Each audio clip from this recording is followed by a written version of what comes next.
গতকাল ছিল 19শে জুন, আমার ছেলের প্রথম জন্মদিন। এই দিনই সে প্রথম আমাদের কোল আলো করে এসেছিল। আর মা বাবার কাছে সন্তান যে কি সেটা তো মা বাবাই জানে। কালকের দিনটা আমাদের কাছে খুবই স্পেশাল ছিল।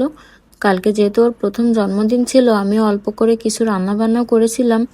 জানি যে ওগুলো খেতে পারে না, তবুও মায়েদের তো একটু শখ হয়। তাই 5 রকম ভাজা করেছিলাম, মাছ রান্না করেছিলাম, ডিম, পায়েস আর মাংস ছিল। ও খাক বা না খাক, আমি যে রান্না করে সামনে সাজিয়ে দিতে পেরেছি এটাতেই কিন্তু অনেক শান্তি পাওয়া যায়।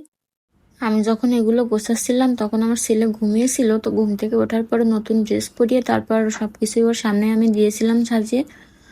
তারপর ওর মুখে একটু আমি পায়েস দিয়েছিলাম, যেহেতু এইসব কিছু ঝাল ওগুলো খেতে পারবে না, তাই অল্প করে একটু পায়েসই দিয়েছিলাম।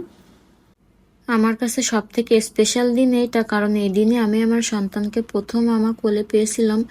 তো 9 মাস অপেক্ষা করার পরে মা যখন তার সন্তানকে কোলে নিতে পারে, ছুতে পারে, তখন তার যে কি অনুভূতি সেটা একমাত্র মাই বলতে পারে। কথায় বলে মা হওয়া মুখের কথা নয়, আসলেই কিন্তু তাই। মা হতে গেলে কত যে নির্ঘুম রাত পার করতে হয় তার কিন্তু কোনো হিসেব থাকে না। নিজের সমস্ত শখ, নিজের খাওয়া দাওয়া সবকিছু পেছনে ফেলে একজন মা কিন্তু সবসময় তার সন্তানকেই গুরুত্ব দেয়, সবসময় তারই খেয়াল রাখে। মা হওয়ার ওই সময়টাতে একটা মেয়ের সব থেকে বেশি প্রয়োজন হয় তার হাজবেন্ডকে। আর আমি ওই সময়টাতে আমার হাজবেন্ডকে পাশে পেয়েছি। সে সব রকমভাবে আমার খেয়াল রেখেছে, যত্ন করেছে। পাশাপাশি আমার শাশুড়ি মা আর আমার বড় মাও ছিল।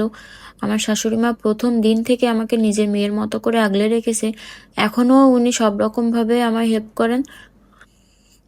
নিজের মায়ের কাছ থেকে মানুষ যতটা ভালোবাসা পায়, আমি ঠিক ততটাই আমার শাশুড়ি মা আর আমার বড় মার কাছ থেকে পেয়েছি।